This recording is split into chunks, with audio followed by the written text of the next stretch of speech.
is it's important that that a high value woman likes men. Yes. And what we mean by that is that we have an appreciation, a respect, and a teammate energy towards men, not blame the hierarchy. Every man owes me. I'm, what's the word when you're, I want to say submissive, but what's the word I'm looking for? It's a word that we all are telling the women that we're just, men are, not submissive is not the word you're looking for. no, it's anyways. But there's a lot of talk about like we have to be better than men because they've diminished us so much, right? And I don't think the men have diminished us as much as the women have diminished us. Yeah. We've diminished each other by this kind of talk because our role is to be a teammate to our male advocates, to our husbands, and their role is to be a teammate for us. And for me, and this is just me and the way that I grew up and my experience in the world. And so I'm not by any means saying that this is what everyone, every woman's experience should be, because everybody has their own experience. But for me and my marriage, I want my husband to take care of me. I want him to be able to take care of me, but I'm an independent person by nature. I don't really need him to take care of me. I can do anything that I want to do. I'm pretty driven. I'm pretty determined.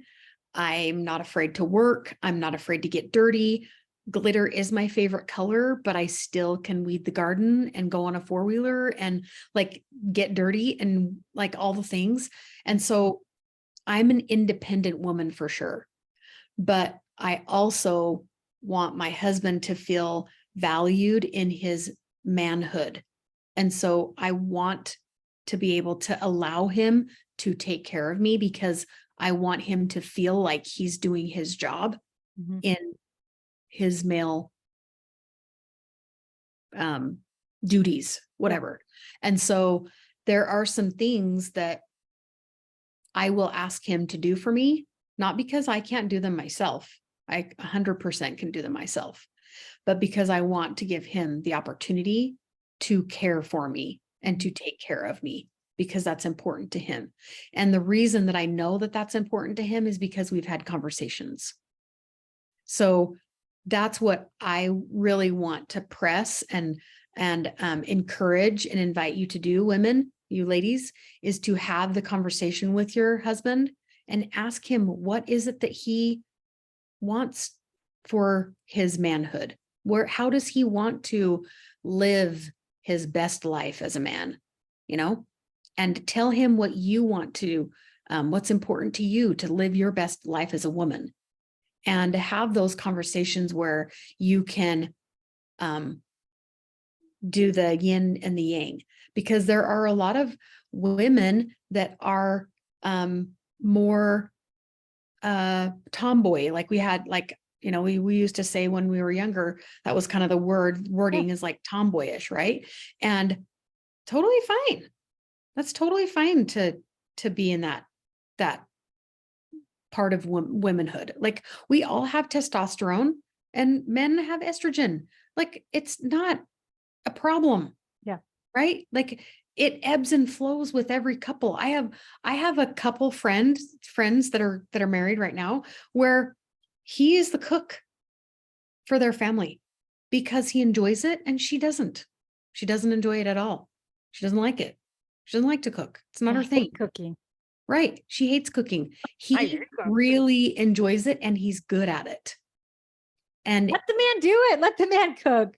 He likes it. Let him do it. She doesn't. It works for them. It's like, we get so much into these like norms and like columns and I don't know, like whatever.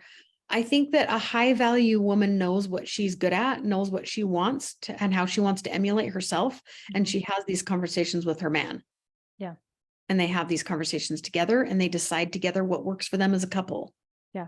It's And the team conversation. player, I think the team player energy is what's super, super Mhm. important. And just knowing like, are there dirtbag men on this planet? Absolutely. We've all met them. We've all dated them. Hopefully you Mhm. didn't marry them. I'm really sorry if you did, but Mhm. that's fixable on all kinds of levels, you know? But not all men. My husband hasn't done any wrong against you. Like, please don't take Mhm. your douchebag experience out of my husband, and I won't take my douchebag experience out on your husband. Like, Mhm. I've actually looked at the statistics because I've studied all kinds of stuff. It's the percentage of douchebag men are actually really low. They're just douchebags for everybody and they just show up everywhere. It's like the same tiny percentage of idiots just hurts everybody. Mhm. But No, by it's just and like one large, bad apple spoils the bunch. yes. And even the good men hate him too. Mhm. Oh, Mhm. so just like be really careful of your energy. And I went through this in college. I went through this phase in college where I was like, screw all men. Like, I'm not for, all these things. And I realized that kind of gross, like vengeful, hateful, like anti-man energy, it didn't get rid of the bad men. It just got rid of the good men. So I was still stuck with the a-holes, but I Mhm. didn't have the good men in my life. Mhm. So like, just really, the good men don't want to listen. They don't want to be blamed for all of the Yeah. other a-holes that they also hate. Mhm. And they don't want to feel like they have to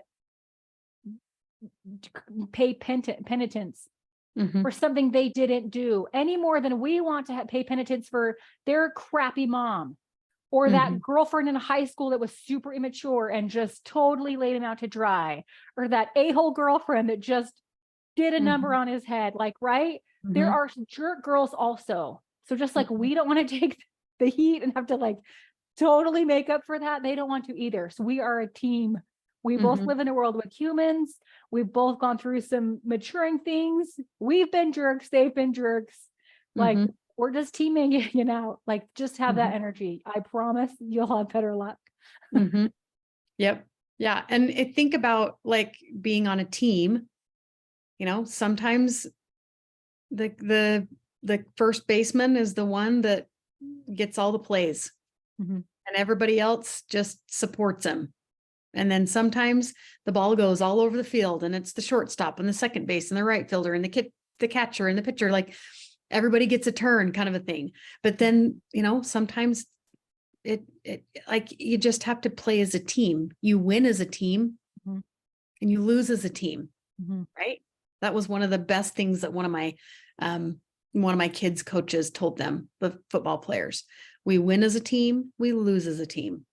There's not one person that's the shining star, and there's not one person that lost it for us. We win as a team, we lose as a team. And Yeah. so that really was something that I have thought about over the years in a marriage is, it's not his fault. It's not my fault. Like we win as a couple and we lose as a couple. I think it's way more important how you lose as a couple than how you win as a couple.